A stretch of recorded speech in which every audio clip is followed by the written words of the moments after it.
So hello students, this is Esa. Thank you for connecting with me. And today's topic is the part 2 of tools and techniques used in biology. So without wasting any time, let's begin. Previous class में हमने देखे थे कि electrophoresis क्या है, ठीक है, लेकिन इस क्लास में हम देखेंगे क्रोमाटोग्राफी। चलिए देखते हैं उसका डेफिनेशन क्या है। This is an analytical technique use to separate a mixture of chemical substances into its individual component. इसमें क्या होता है, एक सैंपल और मिक्सचर ऑफ सैंपल्स है, वो सैंपल में जो कंपोनेंट है उसको अलग करेंगे, सेपरेट करेंगे। कैसे? Using this chromatography technique. Okay, समझ आ गया।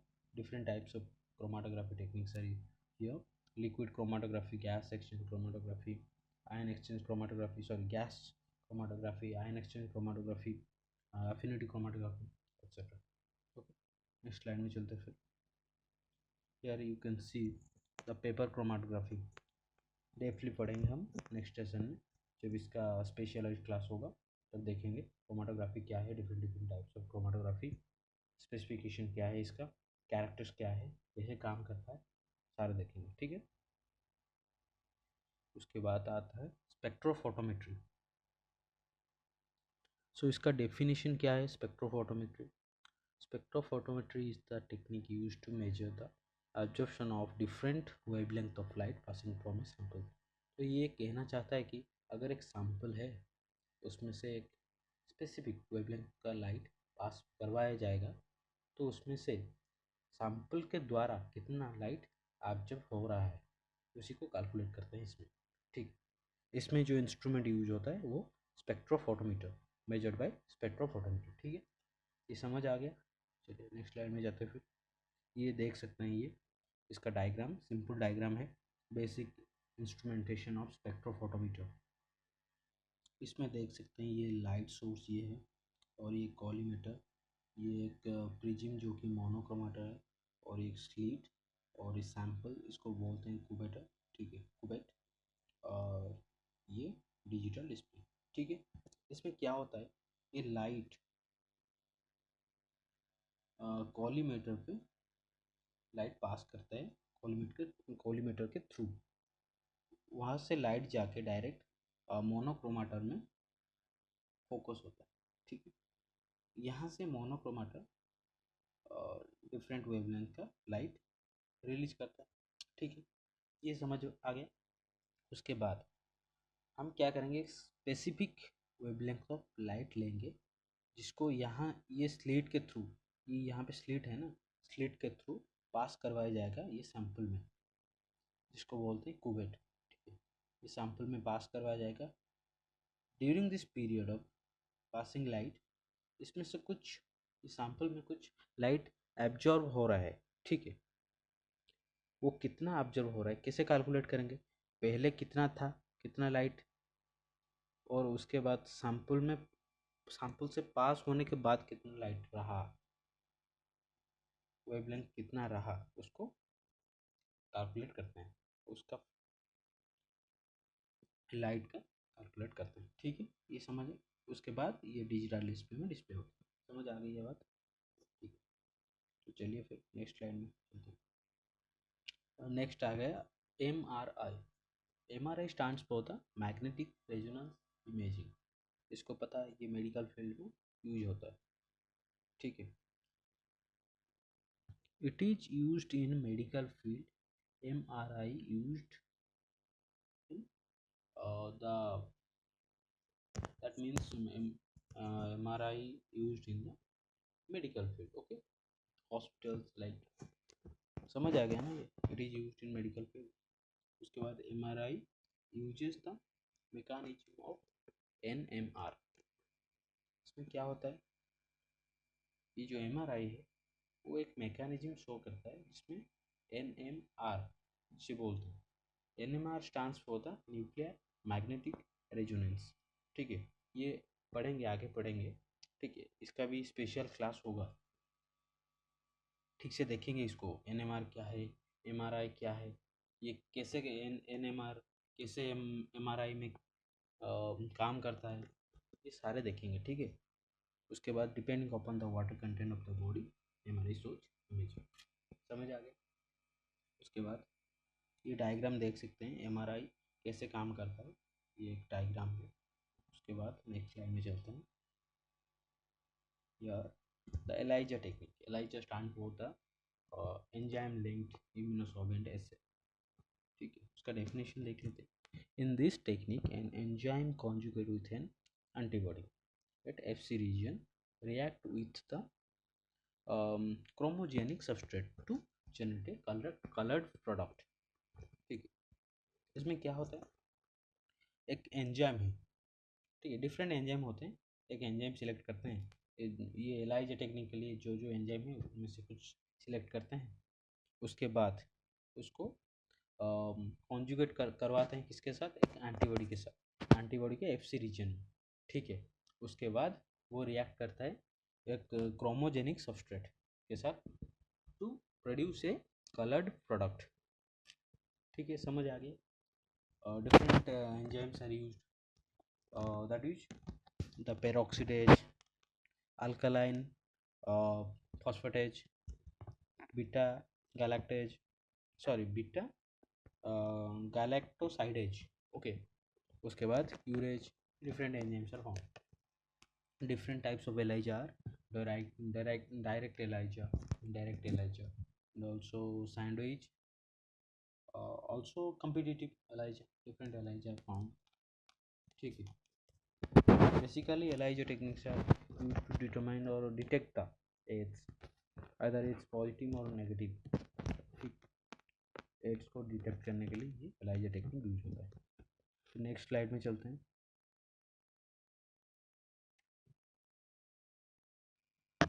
यहाँ पे देख सकते हैं ये types of, different types of ELISA. और डायरेक्ट एलाइजा यहाँ पे है, ये डायरेक्ट एलाइजा, ये इनडायरेक्ट एलाइजा, ये सैंडविच, ये कम्पिटिटिव। ये बाद में पढ़ेंगे, ये एक स्पेशल सेशन होगा जिसमें हम पढ़ेंगे, डेप्थली पढ़ेंगे इसको, ये एलाइजा टेक्निक है क्या, डिफरेंट टाइप्स ऑफ एलाइजा, कैसे काम करता है, एड्स में क्या रोल है इसका। ठीक है, इसमें सारे देखेंगे कैसे डिटेक्ट करवाया जाता है एड्स को। ठीक है, सारे देखेंगे। उसके बाद आता है माइक्रोमेट्री। माइक्रोमेट्री का डेफिनेशन क्या है, for measuring the size of micro organisms is called micrometry. इसमें क्या होता है, जो माइक्रो ऑर्गेनिजम्स है जैसे बैक्टीरिया हो गया, उनके साइज को कैसे डिटरमाइन करेंगे, उसी टेक्निक को माइक्रोमेट्री बोलते हैं। इसमें माइक्रोमेट्री में जो कंपोनेंट्स यूज होता है, ocular micrometer and stage micrometer, दोनों पढ़ेंगे अच्छे से, कोई बात नहीं, अच्छे से पढ़ेंगे। ये डायग्राम देख लीजिए थोड़ा। ठीक है, और स्टेज माइक्रोमीटर जो है वो place in the on the stage. Okay, और ऑकुलर माइक्रोमीटर जो है वो आईपीस में प्लेस किया जाता है। ठीक, माइक्रोस्कोप के आईपीस में प्लेस किया जाता है ऑकुलर को, और स्टेज माइक्रोमीटर को स्टेज पे ही प्लेस किया जाता है। ठीक है, उसके बाद उन दोनों को कोइंसाइड करके मेजरमेंट लिया जाता है। ठीक है, ये बाद में पढ़ेंगे अच्छे से। उसके बाद नेक्स्ट पार्ट आता है माइक्रोटोमी, इसे देख लेते हैं फिर। इन microtomy, this is the process through which microtomy machine used to cut the organ or tissue in a thin section for histological studies। इसमें क्या बोल रहा है, फॉर हिस्टोलॉजिकल स्टडीज, ऑर्गन, किसी भी ऑर्गन और टिश्यू को वेरी थिन लेयर में काटा जाता है। उससे क्या होता है, उससे हम स्टडी कर पाएंगे अंदर से यूजिंग द माइक्रोस्कोप, कैसे दिख रहा है उसके कंपोनेंट और उसके क्या क्या है, स्ट्रक्चर फंक्शन क्या क्या है, स्टडी कर सकते हैं। ठीक है, उसके बाद क्लासिफाइड इनटू फॉलोइंग टाइप्स, एक है स्लाइडिंग, दूसरा है फ्रीजिंग, और तीसरा है पैराफिन। ओके, नेक्स्ट चलते हैं फिर। यहाँ पे देख सकते हैं डायग्राम है, पार्ट्स ऑफ माइक्रोटोमी और microtomy is the technique, microtomy is the machine. Okay, next Biosensors.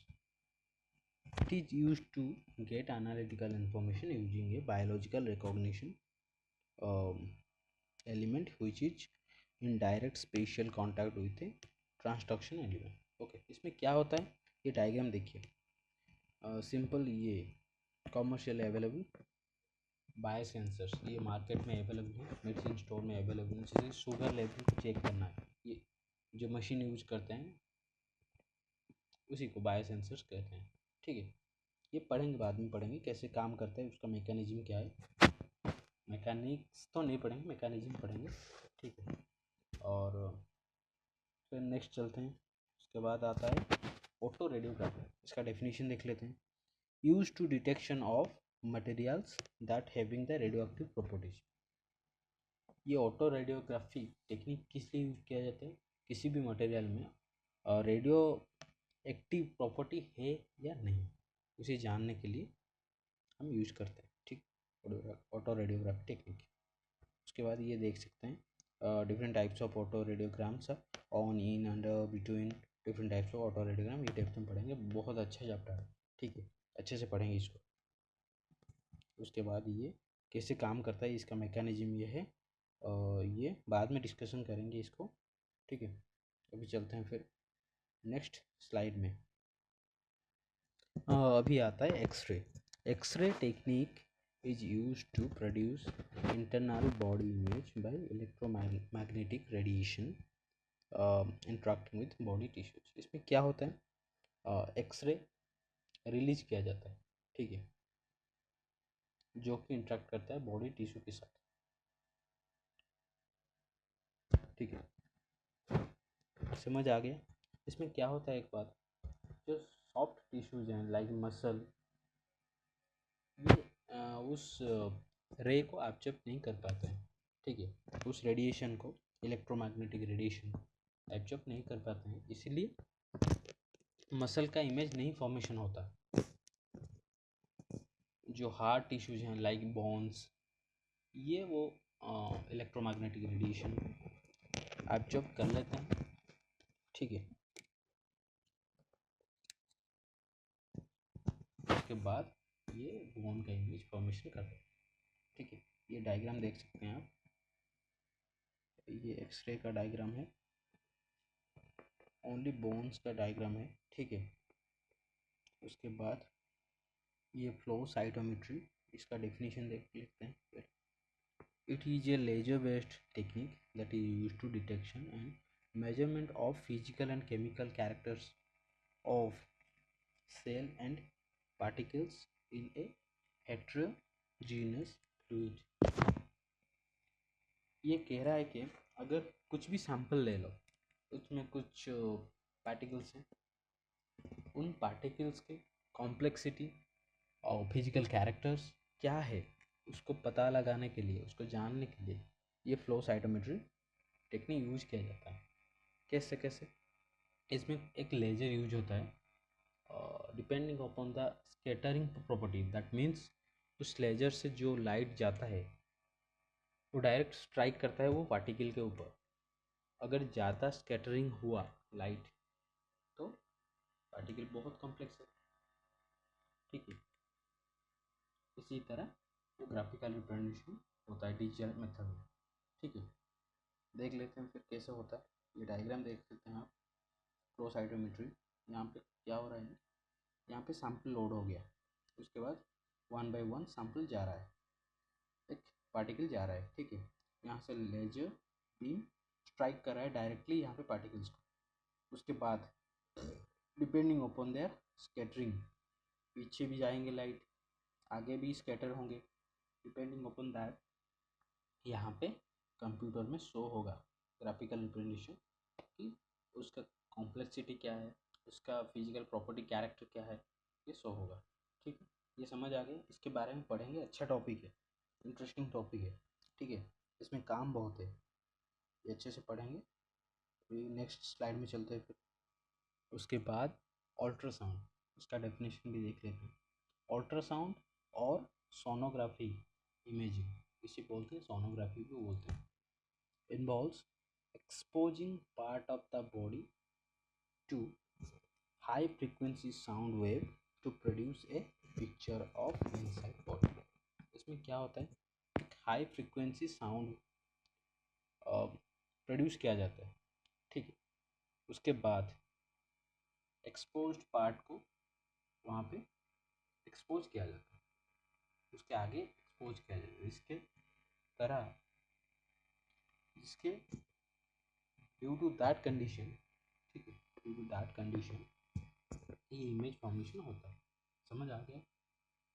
Means ये देखिए, अगर ये अल्ट्रासाउंड मशीन है, ठीक है, अल्ट्रासाउंड मशीन है और ये आपका बॉडी सरफेस, ठीक है, यहाँ पे लगाया गया अल्ट्रासाउंड मशीन को, ये साउंड प्रोड्यूस करेगा ऐसे वेव की तरह, वो जाके यहाँ पे स्ट्राइक होगा, किसी भी सब्सटेंस के स्ट्राइक करेगा, उसी का इमेज यहाँ पे कंप्यूटर में शो होगा। समझ आ गए?